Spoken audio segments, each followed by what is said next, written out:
An Elixir of Love, written by W.S. Gilbert, narrated by David Pickering.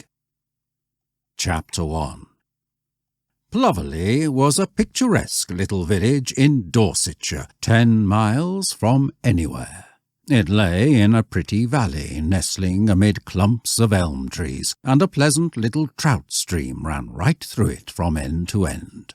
The vicar of Ploverley was the Honourable and Reverend Mortimer de Besheville, third son of the 48th Earl of Caramel. He was an excellent gentleman, and his living was worth £1,200 a year. He was a graduate of Cambridge and held a college fellowship, besides which his father allowed him £500 a year, so he was very comfortably off. Mr. de Besheville had a very easy time of it, for he spent 11/12 of the year away from the parish, delegating his duties to the Reverend Stanley Gay, an admirable young curate to whom he paid a stipend of £120 a year, pocketing by this means a clear annual profit of £1,080.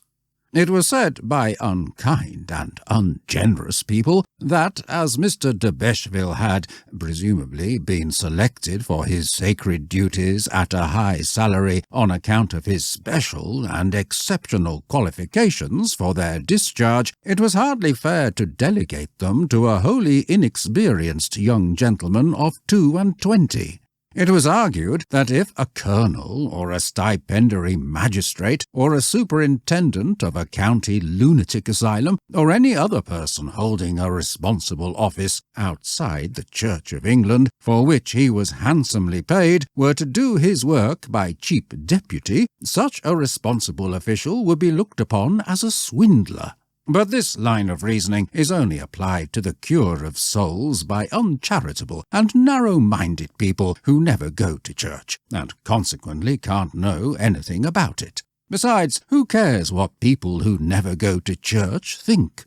If it comes to that, Mr. de Besheville was not selected, as it happens, on account of his special and exceptional fitness for the cure of souls, inasmuch as the living was a family one, and went to de Besheville because his 2 elder brothers preferred the Guards. So that argument falls to the ground.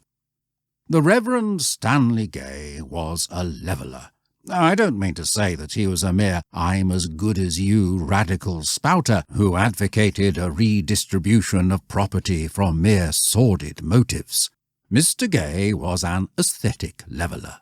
He held that as love is the great bond of union between man and woman, no arbitrary obstacle should be allowed to interfere with its progress. He did not desire to abolish rank, but he did desire that a mere difference in rank should not be an obstacle in the way of making 2 young people happy. He could prove to you by figures, for he was a famous mathematician, that rank notwithstanding, all men are equal. And this is how he did it. He began, as a matter of course, with X, because, as he said, X, whether it represents 1 or 100,000, is always X, and do what you will, you cannot make W or Y of it by any known process. Having made this quite clear to you, he carried on his argument by means of algebra, until he got right through algebra to the cases at the end of the book, and then he slid by gentle and imperceptible degrees into conic sections, where X, although you found it masquerading as the equation to the parabola, was still as much X as ever. Then, if you were not too tired to follow him, you found yourself up to the eyes in plane and spherical trigonometry, where X again turned up in a variety of assumed characters, sometimes as cos A, sometimes as sin beta, but generally with a square root sign over it, and none the less X on that account.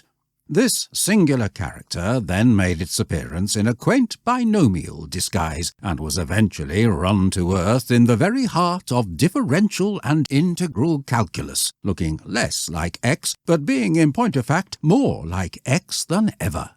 The force of his argument went to show that, do what you would, you could not stamp X out, and therefore it was better and wiser and more straightforward to call him X at once than to invest him with complicated sham dignities which meant nothing and only served to bother and perplex people who met him for the first time. It's a very easy problem.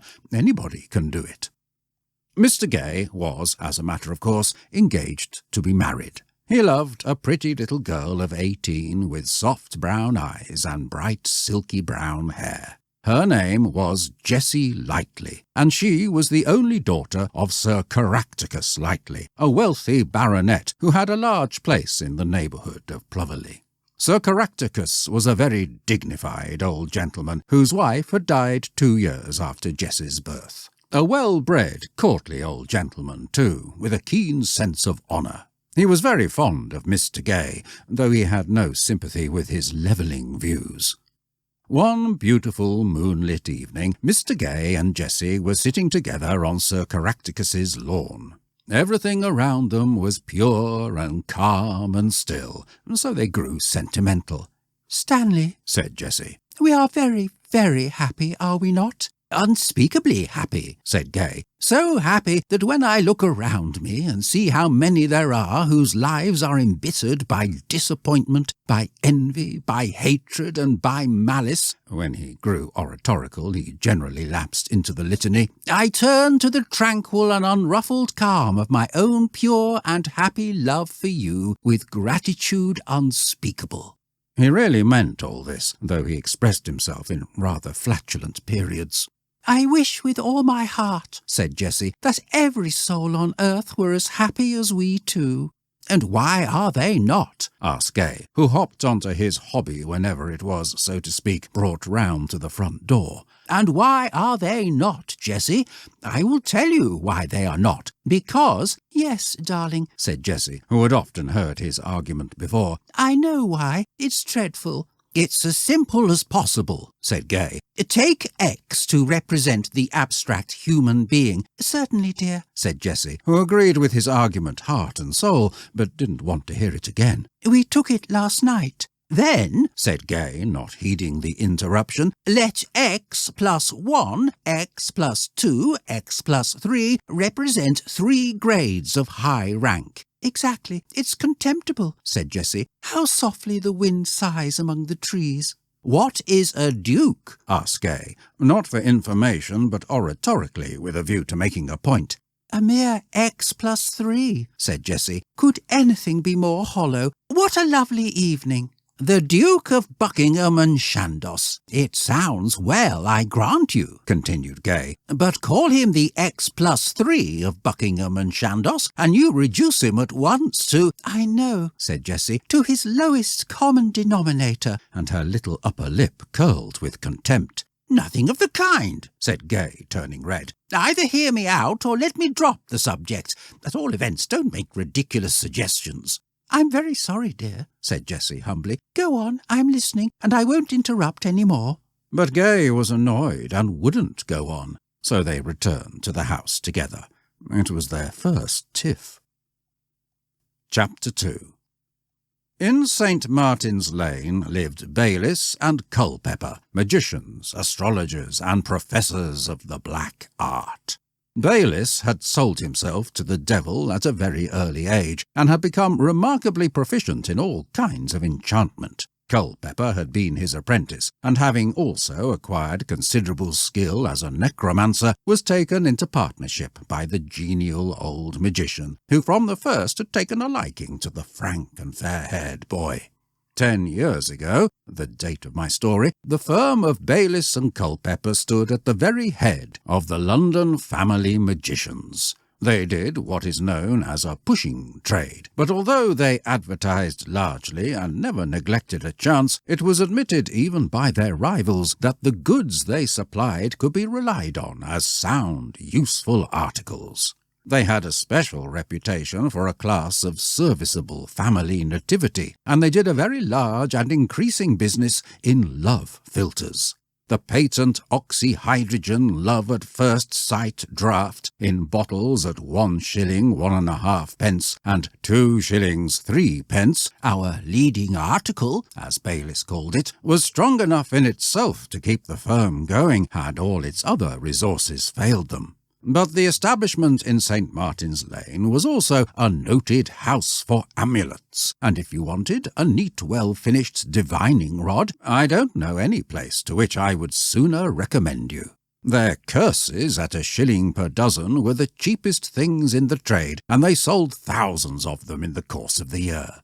Their blessings, also very cheap indeed, and quite effective, were not much asked for. We always keep a few on hand as curiosities and for completeness, but we don't sell 2 in the 12-month, said Mr. Bayliss. A gentleman bought one last week to send to his mother-in-law, but it turned out that he was afflicted in the head, and the persons who had charge of him declined to pay for it, and it's been returned to us. But the sale of penny curses, especially on Saturday nights, is tremendous. We can't turn 'em out fast enough. As Bayliss and Culpepper were making up their books one evening, just at closing time, a gentle young clergyman with large violet eyes and a beautiful girl of 18 with soft brown hair and a Madonna-like purity of expression entered the warehouse. These were Stanley Gay and Jessie Lightly. And this is how it came to pass that they found themselves in London and in the warehouse of the worthy magicians. As the reader knows, Stanley Gay and Jessie had for many months given themselves up to the conviction that it was their duty to do all in their power to bring their fellow men and women together in holy matrimony, without regard to distinctions of age or rank. Stanley gave lectures on the subject at mechanics institutes, and the mechanics were unanimous in their approval of his views. He preached his doctrine in workhouses, in beer shops, and in lunatic asylums, and his listeners supported him with enthusiasm. He addressed navvies at the roadside on the humanizing advantages that would accrue to them if they married refined and wealthy ladies of rank, and not a navvy dissented. In short, he felt more and more convinced every day that he had at last discovered the secret of human happiness. Still, he had a formidable battle to fight with class prejudice, and he and Jessie pondered gravely on the difficulties that were before them, and on the best means of overcoming them. "It's no use disguising the fact, Jessie," said Mr. Gay, "that the countesses won't like it." And little Jessie gave a sigh, and owned that she expected some difficulty with the countesses. "We must look these things in the face, Jessie. It won't do to ignore them. We have convinced the humble mechanics and artisans, but the aristocracy hold aloof." "The working man is the true intelligence after all," said Jessie. "He is a noble creature, when he is quite sober," said Gay. "God bless him."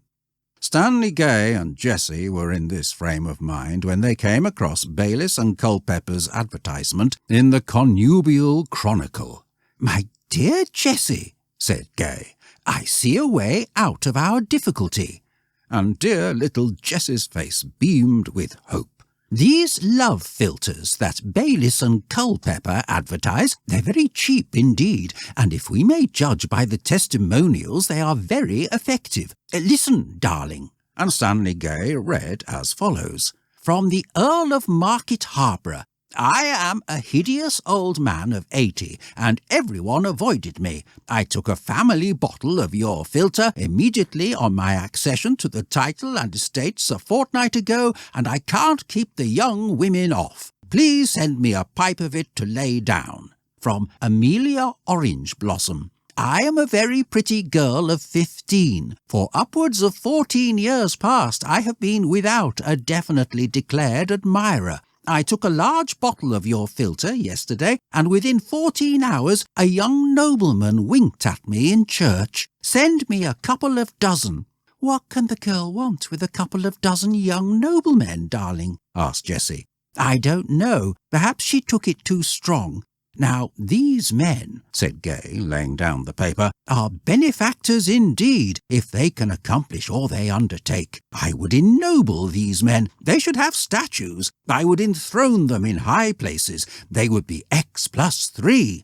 "My generous darling," said Jessie, gazing into his eyes in a fervid ecstasy. "Not at all," replied Gay. "They deserve it. We confer peerages on generals who plunge half a nation into mourning. Shall we deny them to men who bring a life's happiness home to every door? Always supposing," added the cautious clergyman, "that they can really do what they profess." The upshot of this conversation was that Gay determined to lay in a stock of philters for general use among his parishioners. If the effect upon them was satisfactory, he would extend the sphere of their operations.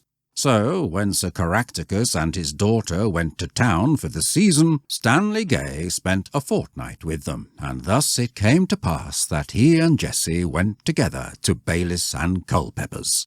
"Have you any fresh love philters today?" said Gay. "Plenty, sir," said Mr. Culpepper. "How many would you like?" "Well, let me see," said Gay. "There are 140 souls in my parish. Say 12 dozen. "I think, dear," said little Jessie, "you're better to take a few more than you really want in case of accidents." "In purchasing a large quantity, sir," said Mr. Culpepper, "we would strongly advise you taking it in the wood and drawing it off as you happen to want it. We have it in 4.5 and 9-gallon casks, and we deduct 10% for cash payments." "Then, Mr. Culpepper, be good enough to let me have a 9-gallon cask of love philter as soon as possible. Send it to the Reverend Stanley Gay Ploverley." He wrote a cheque for the amount, and so the transaction ended. "Is there any other article?" said Mr. Culpepper. "Nothing today. Good afternoon. Have you seen our new wishing caps? They're lined with silk and very chastely quilted, sir. We sold one to the Archbishop of Canterbury not an hour ago. Allow me to put you up a wishing cap." "I tell you that I want nothing more," said Gay, going. "Our flying carpets are quite the talk of the town, sir," said Culpepper, producing a very handsome piece of Persian tapestry. "You spread it on the ground and sit on it, and then you think of a place and you find yourself there before you can count 10. Our Abuda chests, sir, each chest containing a patent hag who comes out and prophesies disasters whenever you touch this spring, are highly spoken of. We can sell the Abuda chest complete for 15 guineas. I think you tradespeople make a great mistake in worrying people to buy things they don't want," said Gay. "You'd be surprised if you knew the quantity of things we get rid of by this means, sir." "No doubt, but I think you keep a great many people out of your shop. If X represents the amount you gain by it, and Y the amount you lose by it, then if X over 2 equals Y, you are clearly out of pocket by it at the end of the year. Think this over. Good evening." And Mr. Gay left the shop with Jessie. "Stanley," said she, "what a blessing you are to mankind. You do good wherever you go." "My dear Jessie," replied Gay, "I have had a magnificent education, and if I can show these worthy but half-educated tradesmen that their ignorance of the profounder mathematics is misleading them, I am only dealing as I should deal with the blessings that have been entrusted to my care." As Messrs. Baylis and Culpepper have nothing more to do with this story, it may be stated at once that Stanley Gay's words had a marked effect upon them. They determined never to push an article again, and within 2 years of this resolve they retired on ample fortunes, Baylis to a beautiful detached house on Clapham Common, and Culpepper to a handsome chateau on the Mediterranean about 4 miles from Nice. Chapter 3. We are once more at Ploverley, but this time at the vicarage. The scene is Mr. Gay's handsome library, and in this library 3 persons are assembled, Mr. Gay, Jessie, and old Zora Clark. It should be explained that Zora is Mr. Gay's cook and housekeeper, and it is understood between him and Sir Caractacus lightly that Jessie may call on the curate whenever she likes, on condition that Zora is present during the whole time of the visit.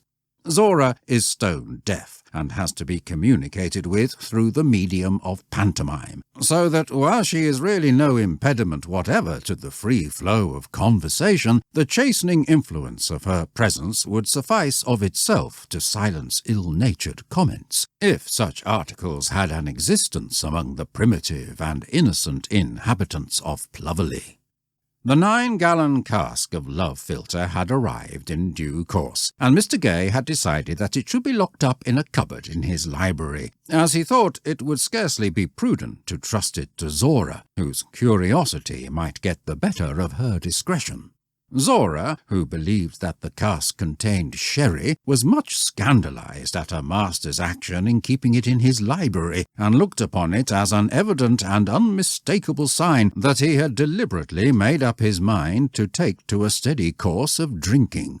However, Mr. Gay partly reassured the good old lady by informing her in pantomime, an art of expression in which long practice had made him singularly expert, that the liquid was not intoxicating in the ordinary sense of the word, but that it was a cunning and subtle essence, concocted from innocent herbs by learned gentlemen who had devoted a lifetime to the study of its properties. He added, still in pantomime, that he did not propose to drink a single drop of it himself, but that he intended to distribute it among his parishioners, whom it would benefit socially, mentally, and morally to a considerable extent.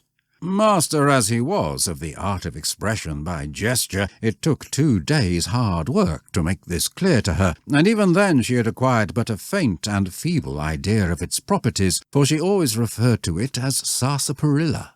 "Jessie," said Gay, "the question now arises, how shall we most effectually dispense the great boon we have at our command? Shall we give a party to our friends and put the love philtre on the table in decanters and allow them to help themselves?"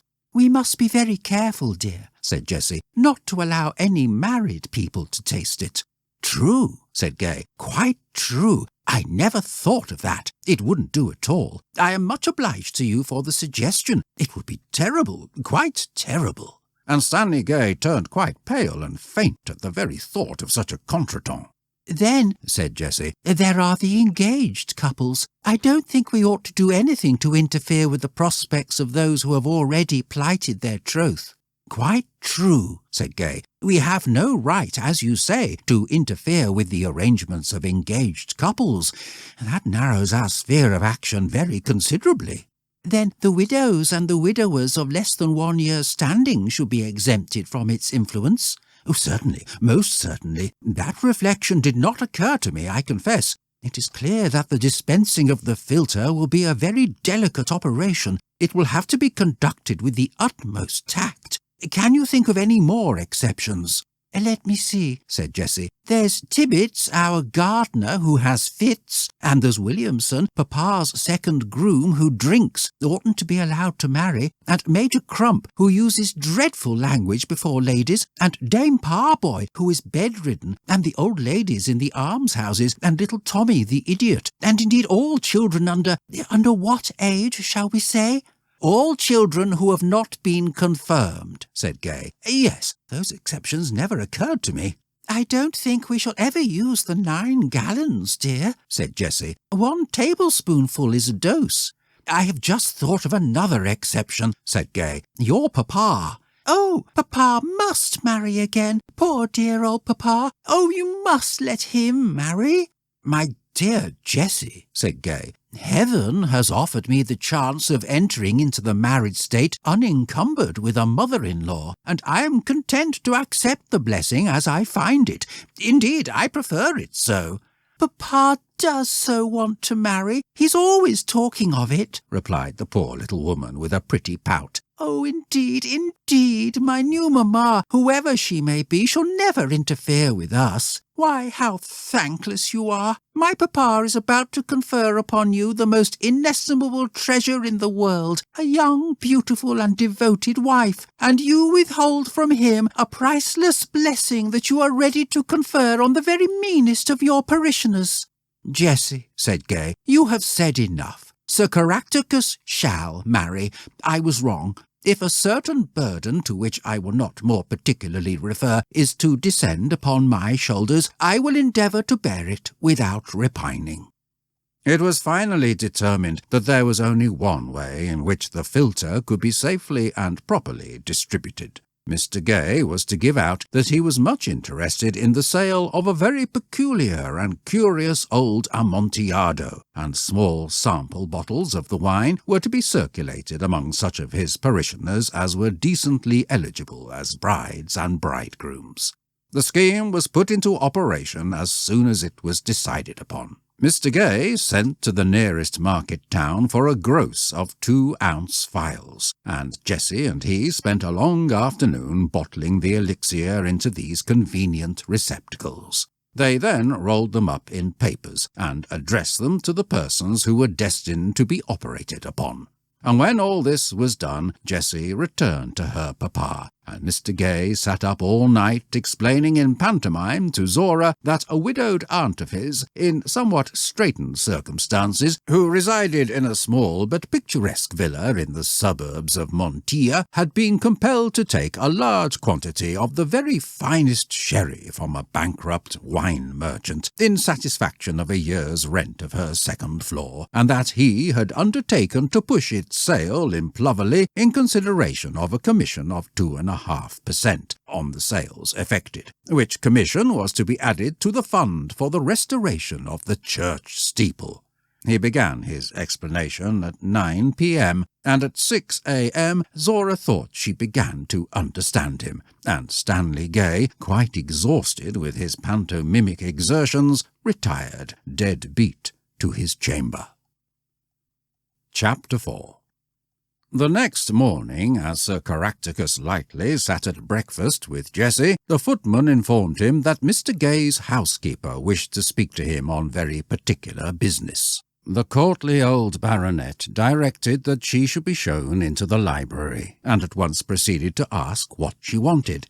"If you please, Sir Caractacus, and begging your pardon," said Zora as he entered, "I've come with a message from my master." "Pray be seated," said Sir Caractacus. But the poor old lady could not hear him, so he explained his meaning to her in the best dumb show he could command. He pointed to a chair, walked to it, sat down in it, leant back, crossed his legs cosily, got up, and waved his hand to her in a manner that clearly conveyed to her that she was expected to do as he had done. "My master's compliments, and he's gone into the wine trade, and would you accept a sample?"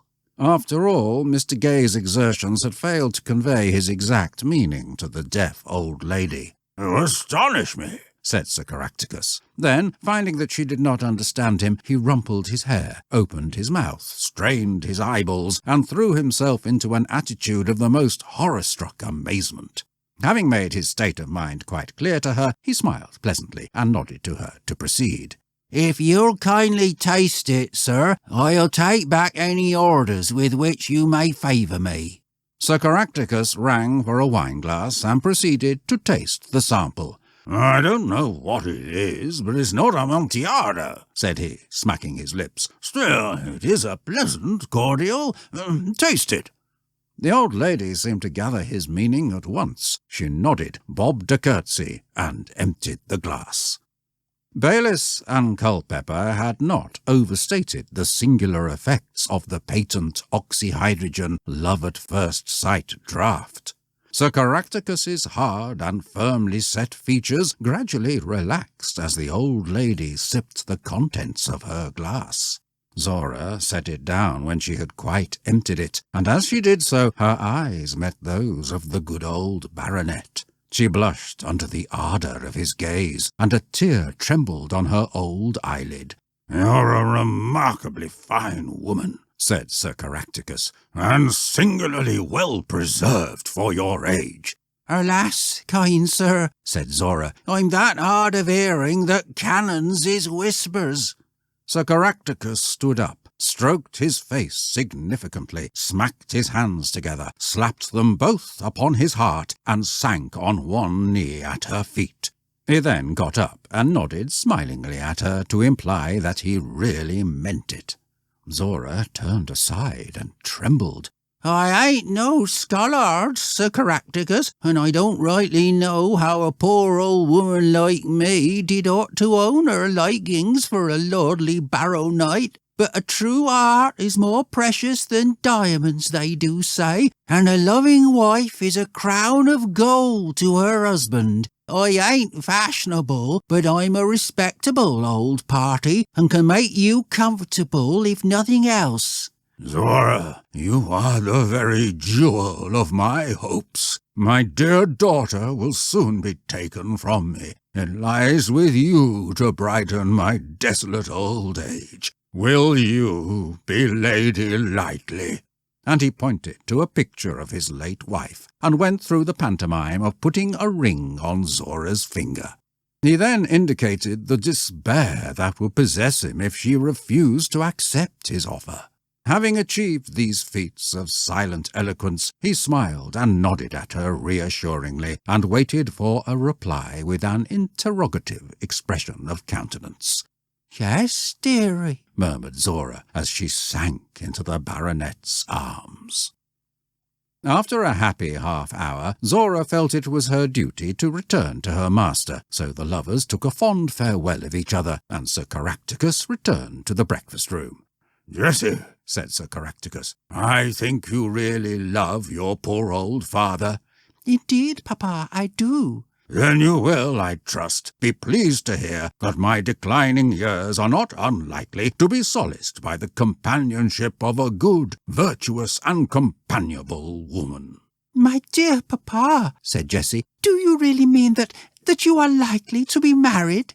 "Indeed, Jessie, I think it is more than probable. You know you are going to leave me very soon, and my dear little nurse must be replaced, or what will become of me?" Jessie's eyes filled with tears, but they were tears of joy. "I cannot tell you, Papa, dear, dear Papa, how happy you have made me." "And you will, I am sure, accept your new mamma with every feeling of respect and affection." "Any wife of yours is a mamma of mine," said Jessie. "My darling. Yes, Jessie, before very long I hope to lead to the altar a bride who will love and honour me as I deserve. She is no light and giddy girl, Jessie. She is a woman of sober age and staid demeanour, yet easy and comfortable in her ways. I am going to marry Mr. Gay's cook, Zora." "Zora!" cried Jessie. "Dear, dear old Zora! Oh, indeed, I am very, very glad and happy." "Bless you, my child," said the baronet. "I knew my pet would not blame her poor old father for acting on the impulse of a heart that has never misled him. Yes, I am sure that I have taken a wise and prudent step. Zora is not what the world calls beautiful." "Zora is very good and very clean and honest and quite sober in her habits," said Jessie warmly. "And that is worth more, far more than beauty, dear Papa. Beauty will fade and perish, but personal cleanliness is practically undying, for it can be renewed whenever it discovers symptoms of decay. Oh, I am sure you will be happy." And Jessie hurried off to tell Stanley Gay how nobly the potion had done its work. "Stanley, dear Stanley," said she, "I have such news. Papa and Zora are engaged." "I'm very glad to hear it. She will make him an excellent wife. It is a very auspicious beginning."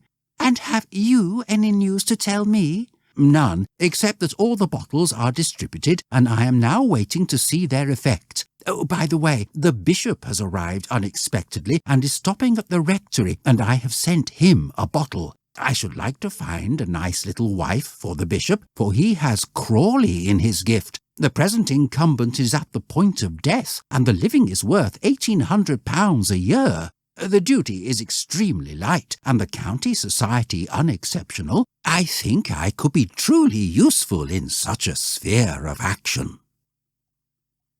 Chapter 5. The action of the patent oxyhydrogen love at first sight filter was rapid and powerful, and before evening there was scarcely a disengaged person, over 13 years of age, in Ploverley. The Dowager Lady Fitz-Saracen, a fierce old lady of 60, had betrothed herself to Alfred Creeper of the Three Fiddlers, a very worthy man who had been engaged in the public trade all his life, and had never yet had a mark on his licence. Colonel Pemberton of the Grove had fixed his affections on dear little Bessie Lane, the pupil teacher, and his son Willie, who had returned from Eton only the day before, had given out his engagement to kind old Mrs. Partlet, the widow of the late sexton. In point of fact, there was only one disengaged person in the village, the good and grave old bishop.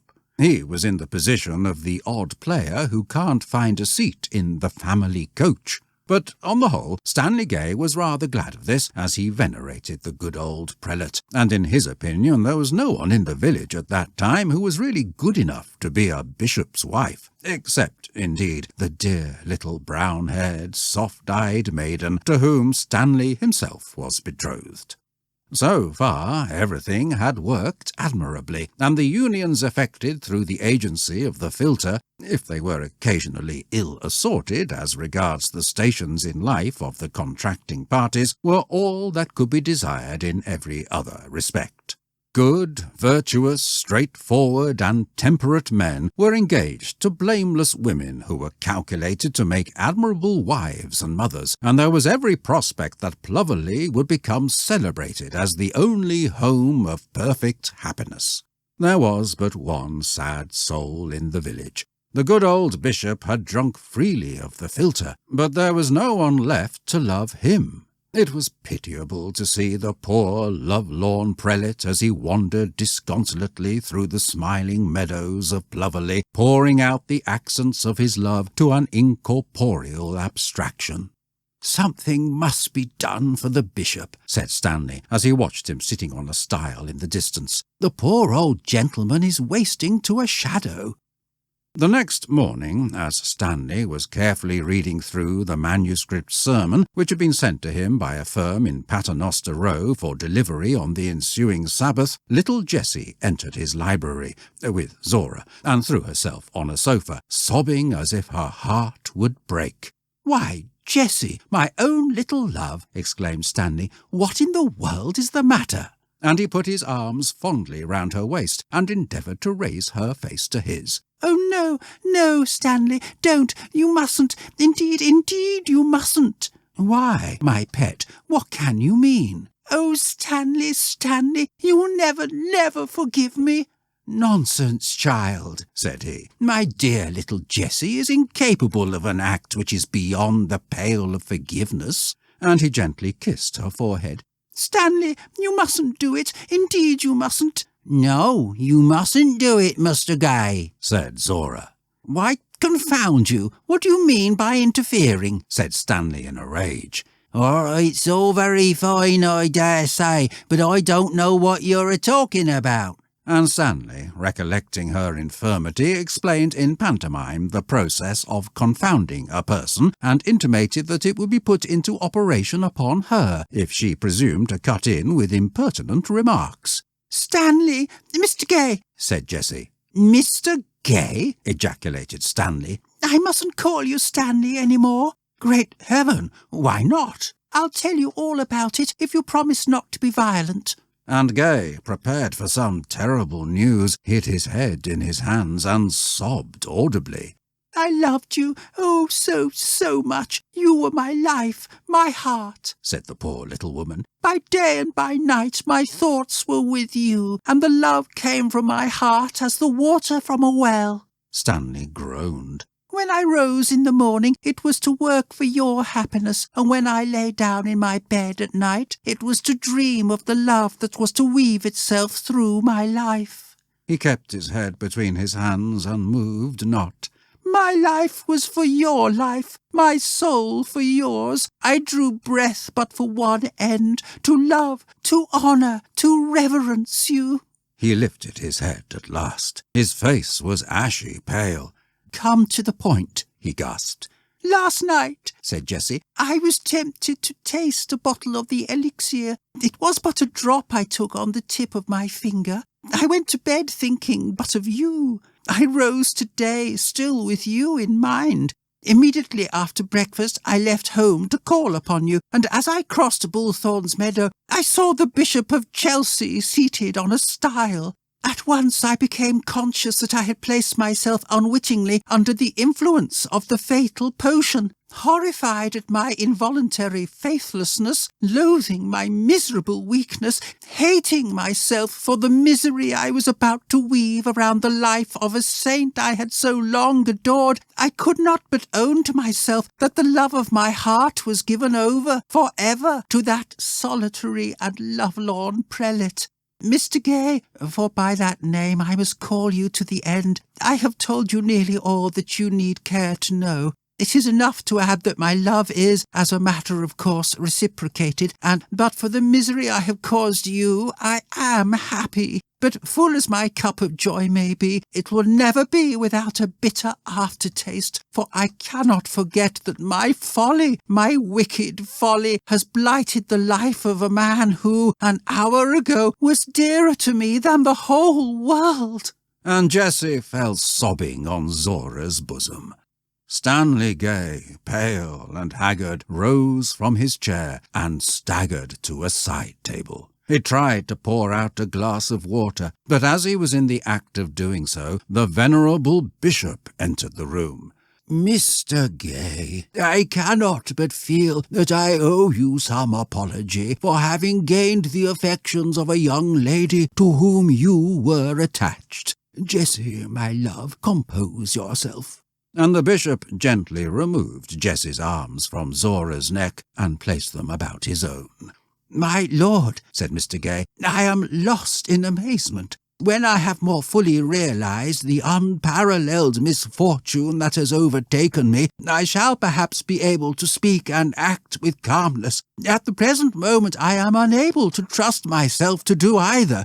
I am stunned, quite stunned.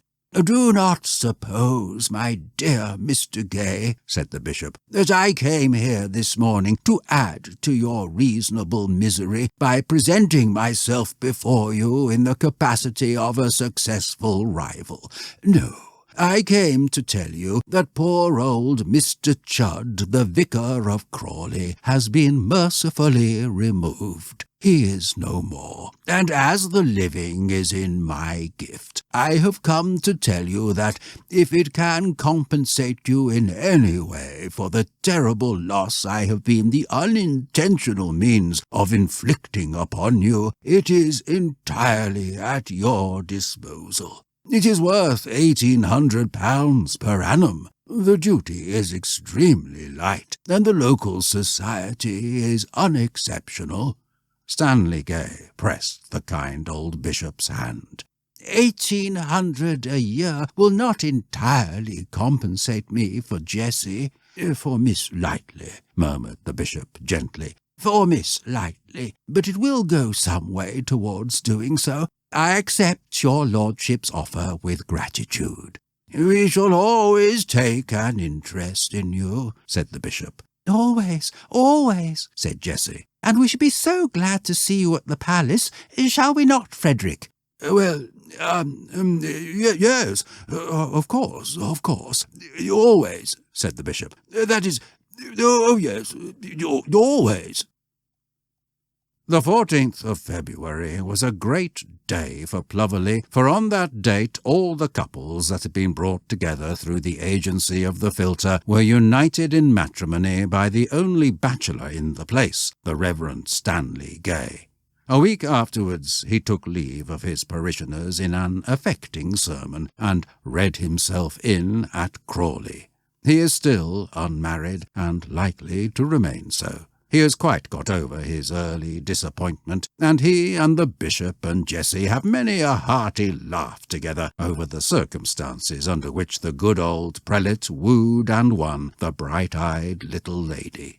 Sir Caractacus died within a year of his marriage, and Zora lives with her daughter-in-law at the palace. The bishop works hard at the art of pantomimic expression, but as yet with qualified success. He has lately taken to conversing with her through the medium of diagrams, many of which are very spirited in effect, though crude in design. It is not unlikely that they may be published before long.